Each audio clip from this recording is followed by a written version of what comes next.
บายดีนกเนาะพรธรรมลีจิตปัญญาหรือว่าบางคนรู้จักกันในนามนกเดือว้าวจากแห้งบันดาลใจในครั้งนี้ก็เป็นมู่เพิ่นบอกว่าอยากให้มา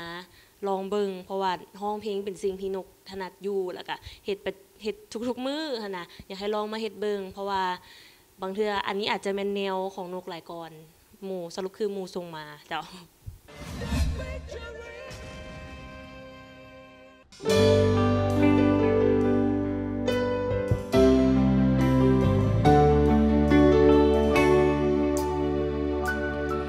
สุดท้าย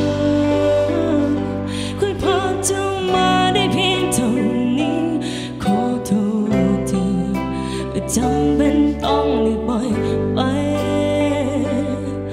ส่งฝันเอาบ่ที่จะไปด้วยกันต้องมีสักวันที่เจ้าไปถึงจุดนั้นเองคอยขอเพียงยืนเบิ่งเจ้าอยู่ที่ไกลหลับตาเพราะว่ามันเป็นสิ่งสุดท้ายที่คอยจะเห็นได้เพื่อความสุขและทุกอย่างเพื่อทางที่เจ้าจะก้าวไปแต่ถ้ายังมีคอยอยู่เจ้าอาจจะไปว่าเธอความฝันที่สวยงามและความหวังที่อยู่อีกบ่ไกลถ้าความรักต้องเสียสละคงบ่อยากจะเพียงคอยหนีไปแต่เพื่อแลกกับความสุขที่เจ้าจะได้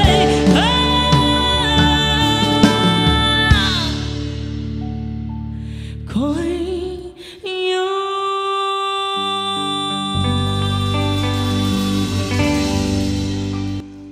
ว้าวบ่ธรรมดากันเลย เดี๋ยวแนะนำตัวเองกับทานผู้ชมแน่ สบายดีคณะกรรมการชื่อนกเนาะพรธรรมลีจิตปัญญาโดยปัจจุบันนี้ค่ะก็ศึกษาจบปริญญาตรีกฎหมายเจ้าขอบใจ เจ้าผู้สึกว่าสาวกฎหมายเนาะเดี๋ยวข้าพเจ้าเชื่อว่าทานผู้ชมทางบ้านนะก็คือจะรุ่นและก็ท่าที่ตามไปน้องกันว่าสาวนกเพิ่นจะได้ผ่านไปรอบต่อไปหรือบ่กับช่วง The Featuring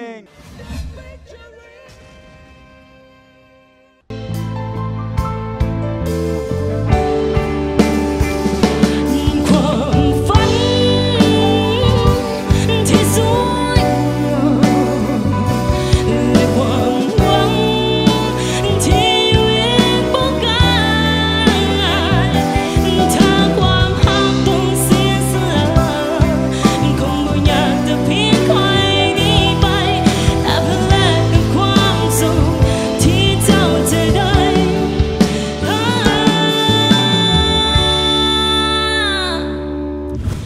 คอยอยู่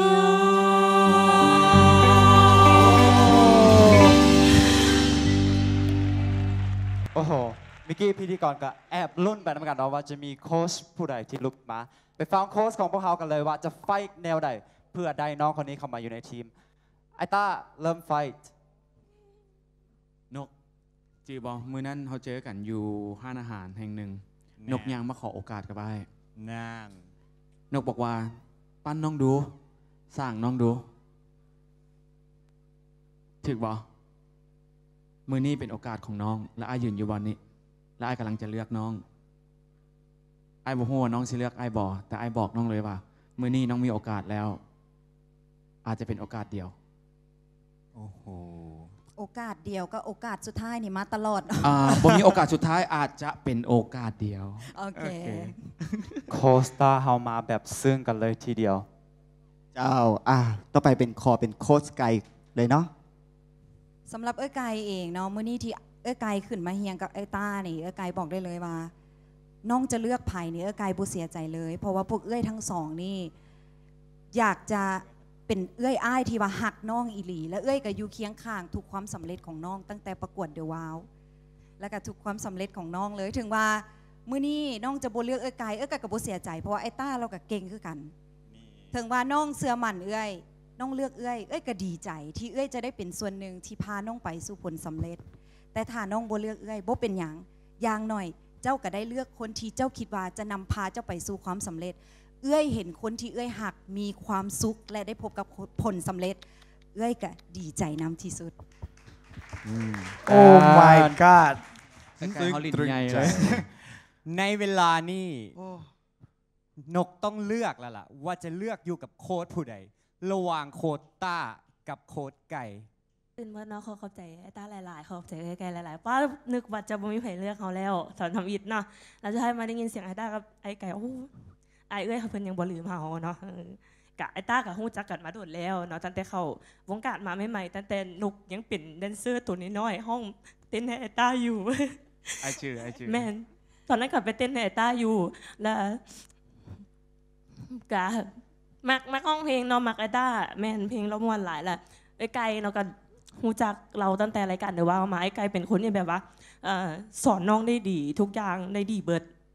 แล้วก็รู้สึกปลื้มเราเป็นผู้หญิงที่เก่งหลายถึงว่าเราสิล้มหลายเทื่อแต่ก็บ่เป็นหยังเราก็สู้ได้มาฮอดซุมื้อนี้เราก็ยืนแล้วก็ยังอยู่ในวงการดาราลาวเนาะถึงว่าคนอื่นจะออกไปแล้วแต่เราก็ยังอยู่สินะแล้วก็เป็นไอดอลของเฮานะแล้วก็ไอ้โจแล้วก็ไอ้แซมก็เป็นไอดอลของเฮาคือกันเด้อแล้วก็ตอนนี้ขอเลือกเลยขอเลือกขอโทษไอ้ต้าลายๆขอเลือกไอ้ไก่นะโอ้ขอแสดงความยินดีขอบใจน้องเอ้ยก็อยากให้อยู่กันว้าวน้ำตาซึมเลย